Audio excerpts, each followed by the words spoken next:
Protect your brand. What you need to know about trademarking your YouTube channel or podcast. So imagine this, your podcast or YouTube channel's name echoing across the digital landscape, unmistakably yours. But what if someone else claims it as their own? Well, today we're diving into how you can shield your creative masterpiece with the armor of trademark law, turning your name from a mere word into an unassailable fortress. This is your guide to owning your identity in the vast world of content creation. So get ready to protect your passion, amplify your presence, and secure your legacy.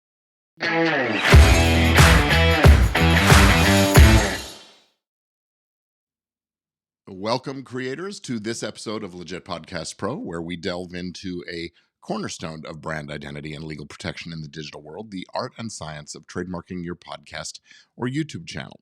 I'm Gordon Firemark, the podcast lawyer, and in this session, we're not just scratching the surface, we're diving deep into the nuances of trademarks, providing a look at why they're critical for your brand, how to navigate the labyrinth of a registration, the financial investment that's required, the strategic importance of getting professional guidance, and much more. So buckle up for a quick masterclass in safeguarding your creative legacy.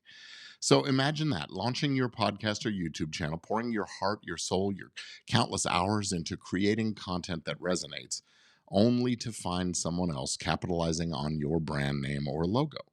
Now, this scenario isn't just a nightmare, it's a potential reality in the bustling digital marketplace that we live in now. Here, your trademark isn't just a legal tool, it's the very essence of your brand's identity and integrity.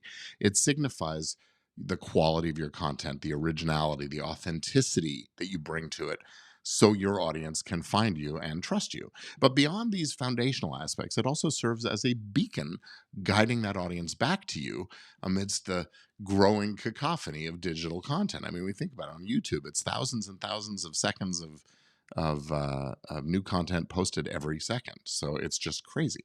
Anyway, trademarks are often perceived as sort of an all-encompassing shield that guards every aspect of your brand. But actually, the protective reach does have some boundaries. They do safeguard your brand's unique logo, name, slogan, word marks, those kinds of things. But it doesn't prevent others from offering similar content under a different banner.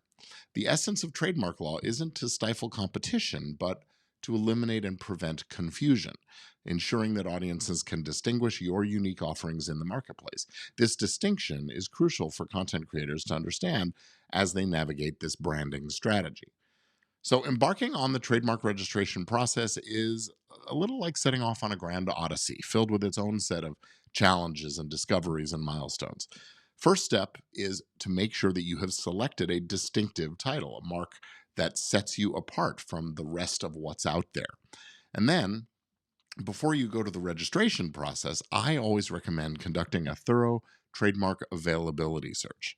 Now, this is not just about ticking a box and more about taking some strategic foresight. This look into existing trademarks and brands that are already in the marketplace will unveil potential legal and branding obstacles and help you steer your ship toward clearer waters. Now, these searches are conducted by specialized search firms that are equipped with the tools, the expertise, the databases to sift through all of those registered and pending trademarks and other things that are out there in the world, like websites and book titles and things like that.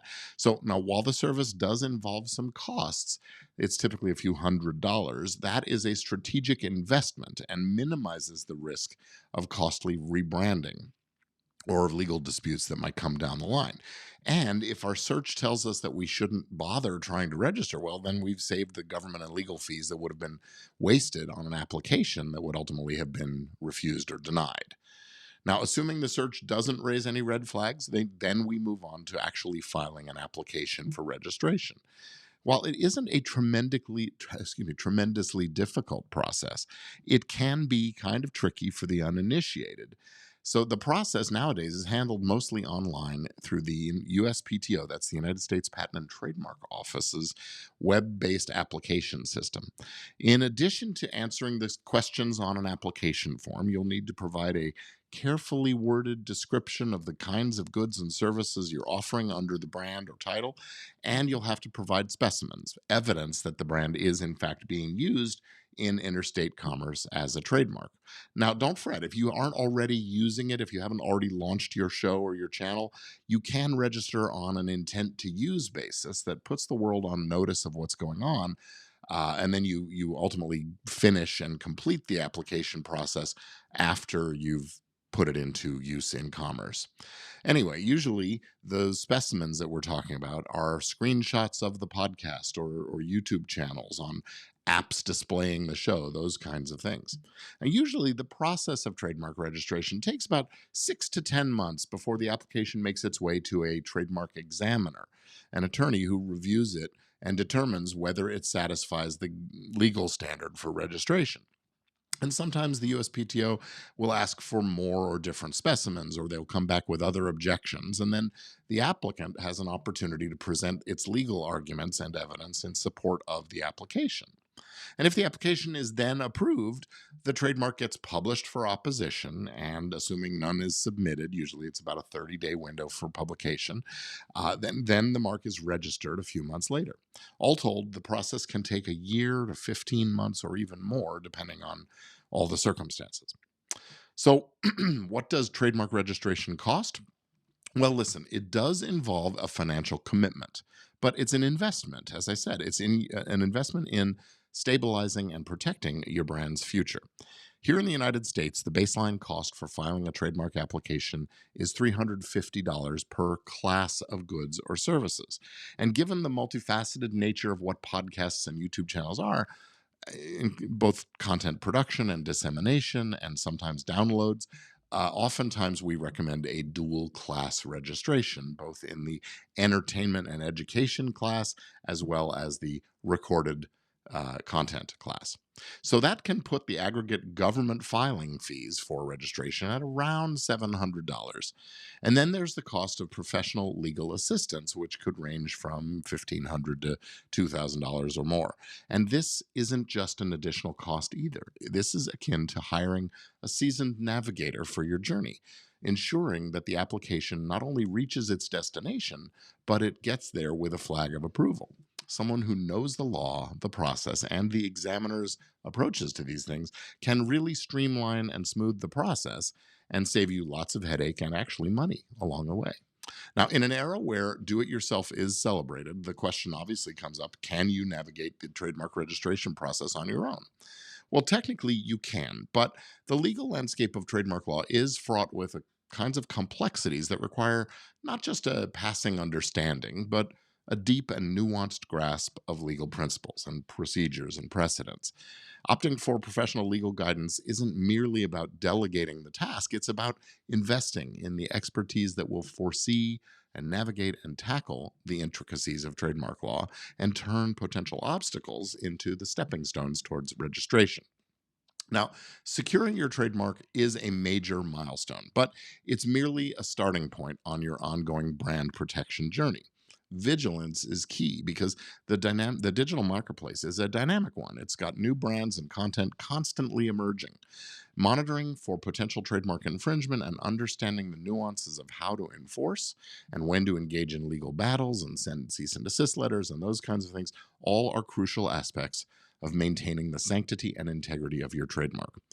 Now, this phase involves strategic decisions, when to negotiate, when to send those cease and desists, and when to pursue litigation. Each decision will impact your brand's legacy and requires a thoughtful, informed approach. The bottom line, though, is if you don't do anything to protect your brand, you will eventually lose the right to do so. So it is important to police your trademarks. Now, the strategic and creative dimensions of securing a trademark for your podcast or YouTube channel really transcend legal protection.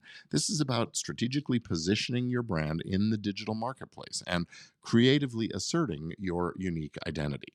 It's a declaration of your brand's value, a commitment to maintaining its integrity, and a strategic move to build a lasting legacy. So, as we close today's exploration into trademark registration, remember, your brand is more than just a name or logo. It is the embodiment of your creative vision, your values, your promise to your audience. So, protecting it with a registration is not just a legal step, but a foundational aspect of your brand journey. So as you start off on this journey, arm yourself with knowledge and resources and the right partners. And I have a free guide to trademark registration for podcasters at podcasttrademark.com, and it will be your first mate on the voyage you're going. Now, for a deeper understanding and expert guidance, especially if you are the do-it-yourself type, I also want to encourage you to visit thepodcastlawyer.com and dive into our exclusive on-demand training at podcastertraining.com. So thanks for joining me on this journey into the world of trademarks. Protecting your creative output is as essential as the act of creating it yourself. I'm Gordon Firemark, the podcast lawyer, reminding you to keep innovating, keep creating, and above all, keep your brand protected. And I'll see you next time.